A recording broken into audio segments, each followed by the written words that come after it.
Whether you're a do-yourself or a professional contractor, at the end of the day, the electric tools typically look like this, with the power cord wrapped tightly around the tool. Now the problem with that is that it puts undue strain on the cord itself, which can lead to premature failure, and then you have to replace the power cord. So I've discovered an easier and better way to keep control of the cord.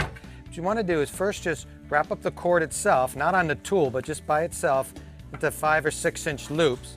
And then to hold it in place, I use these Velcro bands that I've discovered that the supermarkets have been using on the heads of lettuce. And they're about half inch wide and about 18 inches long. So they're just the right length for holding these cords. You simply wrap it around. It goes around several times, which is good because it holds it really tight. And then when you're done, you can see that the cord is intact, and it not only works for power cords, but also for extension cords and also for rope. And the best thing of all is it's totally free.